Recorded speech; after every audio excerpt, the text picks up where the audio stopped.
Hey, Earl here. There's an IRS rule that lets you walk out of your job at 50 or 45 or even 40 if you really wanted to, and start pulling from your 401k without paying the 10% early withdrawal penalty. For somebody like you, that's 30 grand or more staying in your pocket instead of going to the IRS. It's called a 72T SEPP, and almost nobody talks about it. Your HR lady definitely won't. Today, we're doing the full math on what it saves and walking through the 3 mistakes that wreck the whole thing. Let me tell you about Mack. Mack drives a brown truck for the big delivery company. He's been doing it for 22 years. He's 49, his back sounds like a screen door in a hurricane, and last spring his doctor told him the discs in his lower spine were doing the kind of work that discs ain't supposed to do anymore. The doctor suggested finding a job that involves less bending and more sitting. The brown truck does not involve sitting. Mack's got $420,000 in his 401k. He's done the math. Between that pile, his wife Trudy's nursing income, and the Social Security he'll claim later, he's got enough to walk away. But Mack thinks he's stuck for 10 more years, because everybody told him the same thing they told you. Touch that 401k before 59 and a half, and the IRS clips you for 10% on top of regular income taxes. We covered that wall in the 59 and a half trap video. We also covered the rule of 55 in another one, the IRS exception that lets you walk at 55 if you're leaving the right job at the right time. But Mack ain't 55, he's 49. Rule of 55 don't help him. There's another rule that does, and it's the one we only mentioned in passing before. It's called a series of substantially equal periodic payments.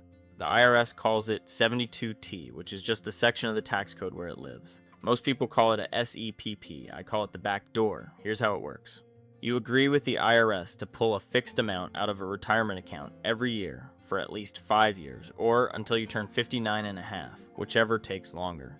In exchange for that commitment, they waive the 10% penalty completely. You still pay regular income tax on what you pull, same as anybody. But that penalty, gone. The amount you pull gets calculated using one of 3 IRS formulas based on your account balance, your age, and an interest rate the IRS sets every month. You don't pick the number. The math picks it. For somebody like Mack with $420,000 at age 50, the formula spits out somewhere between $25,000 and $30,000 a year he can pull penalty-free. Now, if you're sitting there thinking 30 grand a year ain't enough to live on, you're right. A SEPP is rarely the whole plan. It's a bridge. It gets you from your walk out the door day to 59 and a half when the rest of your money unlocks. Mack's wife is still working. They've got a paid-off house. The SEPP carries the piece the 401k needs to carry, and the other pieces of the plan carry the rest. If a hidden IRS rule that saves you 30 grand seems worth 2 seconds of your thumb, hit that like button. It helps more working folks find this channel. Now let's do the actual napkin math, because this is where it gets good. Mack pulls $30,000 a year through the SEPP. Without it, the 10% penalty would carve $3,000 off the top every single year. Times the 9.5 years between 50 and 59.5, that's $28,500 in penalties Mack ain't paying. Call it close to 30 grand straight back into his pocket. And it gets worse if you don't know the rule exists. Take that 28 grand and ask what it could have grown into if it stayed invested instead of going to the IRS. At 7% a year, money left alone for 15 more years roughly triples. So that 28 grand in penalties is really 80 grand in lost retirement money. $80,000 vanished for a rule he never heard of. And remember, Mack's situation is on the modest side of this. For somebody with a bigger pile of money, the numbers get uglier. Take a guy with $700,000 in his 401k at 48, looking to walk. The SEPP formula lets him pull about $42,000 a year. Without the SEPP rule, the 10% penalty on those withdrawals from 48 to 59.5 runs about $48,000 in straight penalties.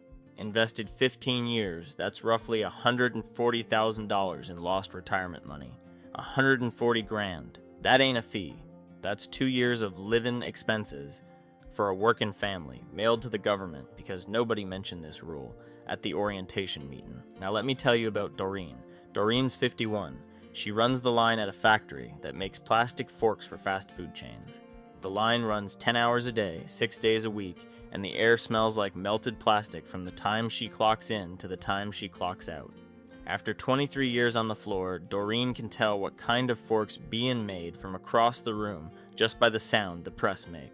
Her husband Russell took a buyout from his trucking company at 49, and he's been retired for 2 years. Doreen wants to join him. She's got $245,000 in her 401k, and she needs about $28,000 a year to cover her share of the bills. Doreen looked at the rule of 55. Doesn't work for her either. She's not 55 yet. She'd have to wait 4 years, and 4 years on a factory floor while your husband's already at home is the kind of math that breaks marriages, not just backs. So Doreen sets up a 72T SEPP on her 401k money. Based on her balance and her age, the IRS formula lets her pull about $15,000 a year penalty-free. Russell's pension and their savings cover the rest. She walks out 3 days after her 52nd birthday and never makes another plastic fork as long as she lives. Now here's where I gotta warn you, because this part wrecks people. A 72T SEPP is the most rigid thing the IRS does. If you set one up and you mess with it, even a little, they don't just penalize the year you screwed up. They go back and penalize every withdrawal you ever took under the plan, with interest. The whole thing collapses backward like a bad lawn chair. Let me show you what that looks like in real dollars. Say you start a SEPP at 50 pulling $25,000 a year. You do it right for 6 years. Then in year 7, the roof caves in and you pull $35,000 instead of $25,000 to cover it. You just busted the SEPP. The IRS doesn't penalize the 10 grand you went over. They go back and slap the 10% penalty on every dollar you pulled in those previous 6 years. That's $150,000 in withdrawals, plus the $35,000 from year 7. 10% of all of it, plus interest. You owe the IRS roughly $20,000 in penalties alone. For one bad year 6 years after the fact. The IRS plays the long game. So 3 rules, listen closely. First rule, pick your amount and never change it. If the formula says you pull $28,000 a year, you pull $28,000 a year, not 27, not 29. Not 20 grand this year because the furnace went out, and 35 next year to catch up. 28 every year. The IRS does not care about your furnace. Second rule, pick the right account. Most people set up a SEPP on an IRA, not a 401k, because IRAs are more flexible and most 401k plans don't allow it anyway. If your money's still in your employer's 401k, you roll it to an IRA first, then start the SEPP. Doing it the other way around will give you a headache that lasts longer than the IRS does, which is a long time. Third rule, run the actual numbers with somebody who knows what they're doing before you commit. A fee-only financial planner who charges by the hour will run your SEPP calculation for a couple $100. That couple hundred could save you tens of thousands in penalties if you set the thing up wrong. Pay the lady. She knows things you don't. And her hourly rate is a rounding error next to what one wrong checkbox can cost you. Best $200 I ever spent was on somebody smarter than me, reading a piece of paper I didn't understand. I spent a lot of years not knowing the rules. I figured the people who made the rules probably wanted to keep them quiet, and turns out I was about half right. The rules exist. They're written down. They're just not written for people like us.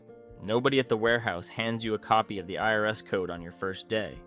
But every once in a while, there's a rule in there that helps a working person walk out the door a few years sooner. The 72T is exactly that. Here's your homework. If you're over 45 with a real 401k balance, 2 things. Call your provider and ask if your plan allows in-service rollovers to an IRA. Some do, some don't. Then run your numbers through a SEPP calculator online so you know what kind of yearly withdrawal you'd be looking at. Get the answer before you need it, not the week you're trying to walk out the door. Then come down to the comments. Type penalty along with the age you'd want to retire at. Maybe it's 50. Maybe it's 45. Maybe you're 48 and you just realized you've got options you didn't think you had. Put the number out there. When you see somebody else's number, give them a thumbs up. We're all trying to walk out the same door, just on different days. Subscribe if this is the kind of straight talk that helps. No hype, no crypto, no just make 6 figures nonsense. Real math for real people. I'll see you in the next one.